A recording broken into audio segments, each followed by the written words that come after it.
حیدرآباد کے ضلع جامشورو میں چند روز قبل ہوا ہے ایک لرزہ خیز قتل جس نے ہر دل کو دہلا دیا۔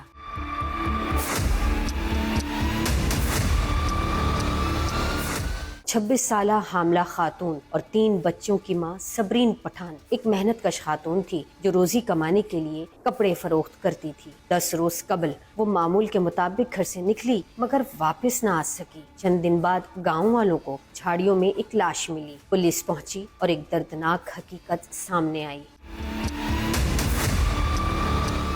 جھاڑیوں میں مسخ شدہ چہرہ اور بدترین تشدد زدہ لاش صبرین پٹھان کی تھی۔ پولیس کے مطابق خاتون کو مبینہ طور پر اغوا کیا گیا اور ہولناک تشدد کے بعد قتل کر دیا گیا۔ نام معلوم نہیں تھا، ہمارا سامنے گھر تھا، اس کا ایک پیچھے سے گھر کھڑے میں پھینک گئے لوگوں نے، بہت زبردست ظلم لوگ کو اس نے کیا ہے۔ یہ کون سا اللہ، یہ کون سا بلوچ ہے، یہ ظلم کیا ہمارے بیٹی کے ساتھ۔ ہم لوگ کپڑے وغیرہ والا بیچ رہے ہیں، ہم لوگ گاؤں گاؤں پہ جا رہے ہیں، ہم لوگ کوئی واسطہ وغیرہ اس کے ساتھ بالکل نہیں ہے۔ جی اس کا بھی شادی ہوا ہے، اس کا ایک بیٹا ہے، تین اس کا بیٹی ہے، اس کا شادی ہوئی تھی۔ مقدمہ درج ہو چکا ہے، متعدد افراد نامزد ہیں جبکہ مزید تحقیقات بھی جاری ہیں۔ رات 2 بجے کے بعد ہم 7 سے واپس لوٹے تھے۔ آج صبح DIG صاحب خود، میں SSP حیدرآباد، ہم سب نے کرائم سین کو وزٹ کیا ہے، ان ملزمان کے گھروں کو بھی ہم نے خود وزٹ کیا ہے، اور ابھی بھی ہماری DSP کوٹری کی سربراہی میں 7-8 SHOs اور موبائلز وہاں پہ موجود ہیں۔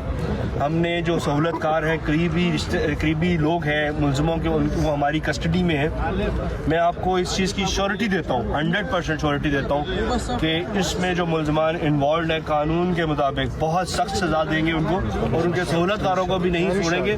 اور یہ بھی میں آپ کو بتاتا ہوں کہ آئندہ جامشورو میں کسی ملزم کو چھڑوانے کے لیے کسی نے سڑک بلاک کی تو اس کے بھڑوں کو بھی ہم FIR میں نامینیٹ کریں گے اور اریسٹ کریں گے۔ یہ صرف ایک واقعہ نہیں، یہ خواتین سے متعلق ہونے والے جرائم ہیں جو روزی کمانے کے لیے گھروں سے نکلتی ہیں مگر عدم تحفظ کا شکار ہو جاتی ہیں۔ سوال اب بھی باقی ہے، کیا صبرین اور اس کے لواحقین کو انصاف مل سکے گا؟ اور کیا ہم ایسے دل دہلا دینے والے قتل اور جرم کو دوبارہ ہونے سے روک سکیں گے؟ اگر آپ سمجھتے ہیں کہ انصاف ہونا چاہیے تو ہمیں اپنے اطراف سے متعلق باخبر رہنا چاہیے۔ اس ویڈیو کو زیادہ سے زیادہ لوگوں تک شیئر کریں اور دیکھتے رہیں RY میڈیا ٹاکس۔